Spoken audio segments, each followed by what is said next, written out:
When it comes to verbalizing exactly how most sane people feel about Donald Trump, it comes down to the fact that there really aren't enough expletives to get your point across.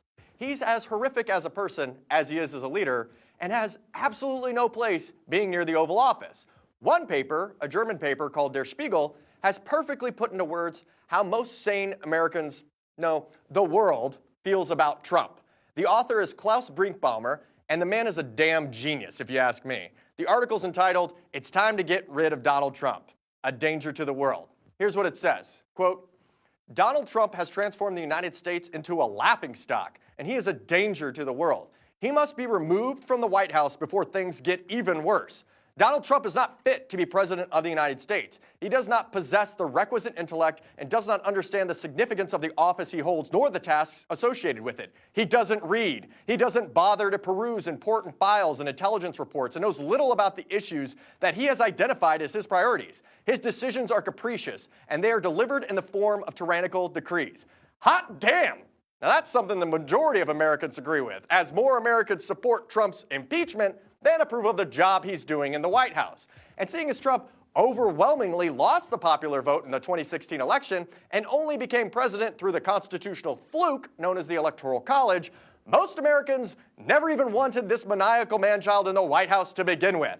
But this writer in Der Spiegel really sums up the case against him best, saying, quote, "He is a man free of morals and has demonstrated hundreds of times he is a liar, a racist, and a cheat. I feel ashamed to use these words, as sharp and loud as they are, but if they apply to anyone, they apply to Trump.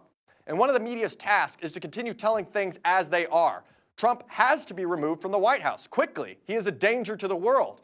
Trump is also a miserable boss. His people invent excuses for him and lie on his behalf because they have to. And then Trump wakes up and posts tweets that contradicts what they have said. He doesn't care that his spokesman, his Secretary of State, his national security advisor had just denied that the president had handed Russia, of all countries, sensitive intelligence gleaned from Israel, of all countries. Trump tweeted, yes, I did, because I can. I'm president after all."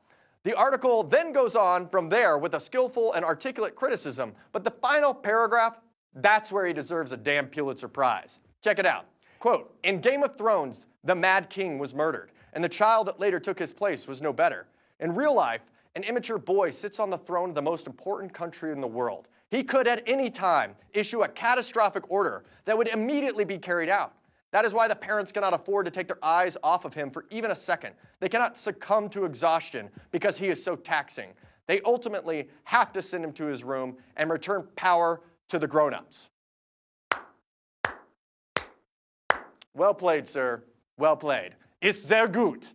And as for our message to the world, in response, rest assured that the grown-ups here in the U.S. realize that our very own version of King Nero can potentially condemn the world to a nuclear winter and has already taken dramatic steps to help make global warming even worse. We know just how dangerous he can become, given the least little bit of liberty of action, which is why so many Americans are taking action to resist his regime.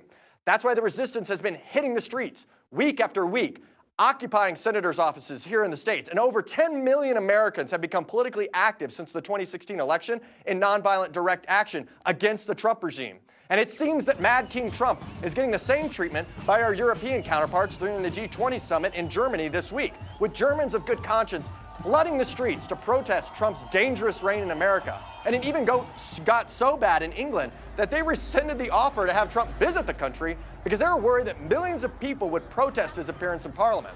Maybe if we get enough Americans in the streets while Trump is on his European vacation, then Congress will tell Trump he's not welcome back in America due to his impending impeachment and potential imprisonment for treason.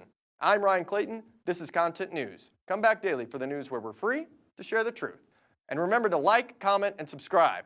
Follow us on social media. You can find us on Twitter and Facebook. And watch more videos.